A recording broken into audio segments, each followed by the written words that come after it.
My name's Kris, and like they said, I'm co-founder of MentorMob.com. A bit about the inspiration of this talk. Growing up, I was all over the place. I wanted to learn everything and wanted to get into a lot of trouble. This eventually grew into collecting these passion-centric hobbies. Things like starting the climbing club in college, or even now today, being part of a professional salsa dancing team. It's true. Geeks can actually dance sometimes. So the coolest thing about all of these interests and hobbies was that I either learned them on my own, or through my friends, or on the internet completely for free. And so going back and analyzing how we learned when we were younger was not only the inspiration of MentorMob, but we wanted to take it a step further, and taking it back and analyzing the complete evolution of learning from ancient society to today to the once unheard of possibilities of the future. So here we are, ancient society. People learned mostly through their peers, through word of mouth, apprenticeships, or one-on-one peer-to-peer learning. But formal education was only given to the governing class. It was actually unfathomable for anyone other than the social elite to actually even need an education. But eventually, we reach the Industrial Revolution. This is when advances in technology bring on the need for new technical skills, and learning materials catch up and are easier to mass produce and distributed so that it becomes a mechanism to teach a large population.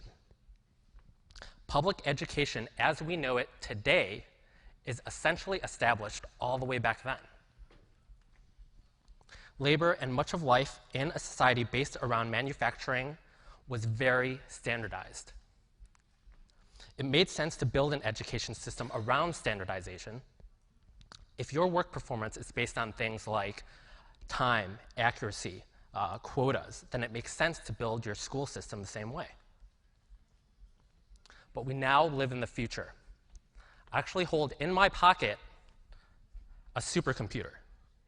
We live in the information age, where there is amazing rapid growth in technology, information, and population. And this has actually changed our behaviors and presented new ways for us to learn.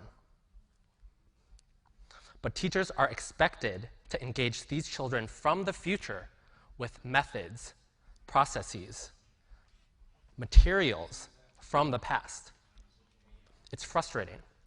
We need to be teaching in ways children learn best in today's world with tools that they use in today's world.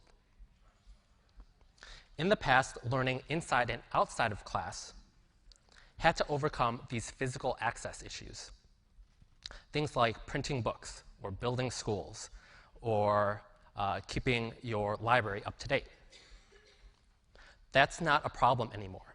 Two big problems are information disorganization and student engagement.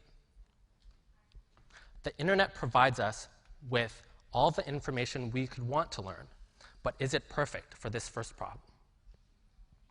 A brief history lesson. Web 1.0 was a small number of content creators pushing information out to a large number of consumers. Web 2.0, the social web, came along where blogs and video sites and social media allowed everyone to be a content creator. So the problem that this causes is information disorganization. Information is being created at an exponential rate. Google's Eric Schmidt actually stated that the amount of data being created in 2 days is actually equal to the amount of data being created from 2003 all the way back to the dawn of civilization. That's in 48 hours.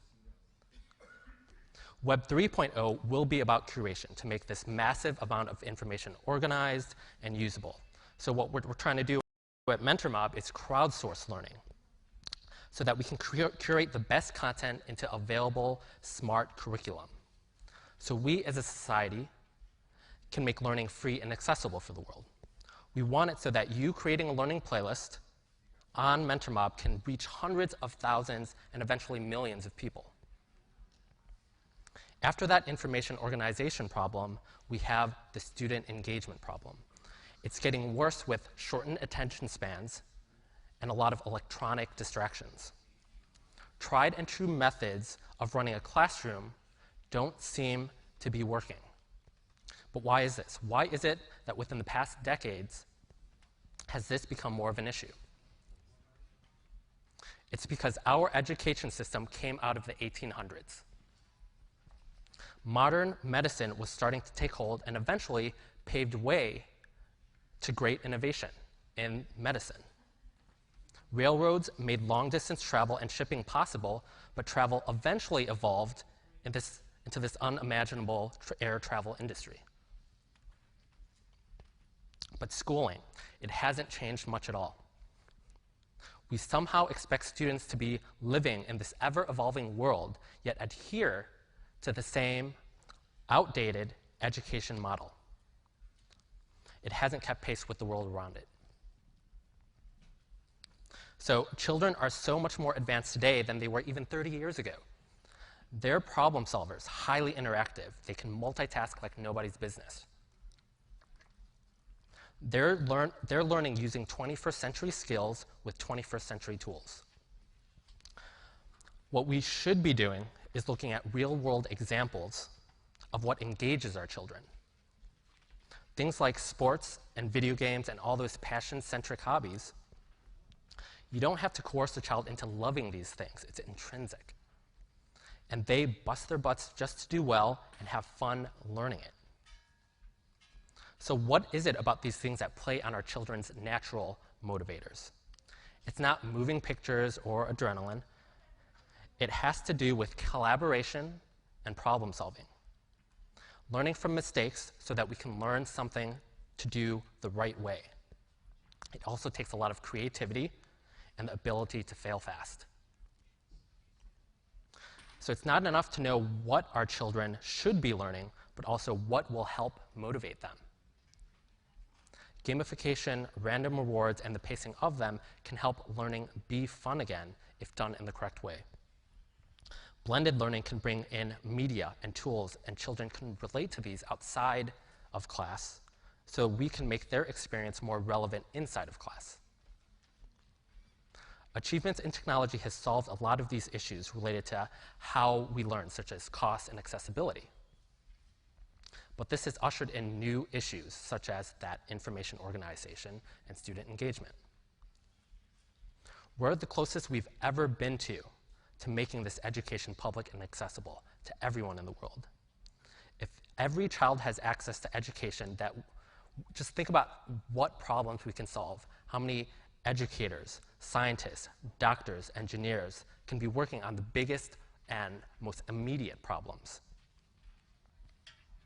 Richard Smiley, a Nobel Prize winner, identified the top 10 problems of humanity for the next 50 years, and education was a silver bullet for more than half of them. And that's, of course, why we're here. We truly believe that there's enough money in the world to stop poverty. There's enough food in the world to end hunger. And there's enough information out there to fix education. Thanks, everyone.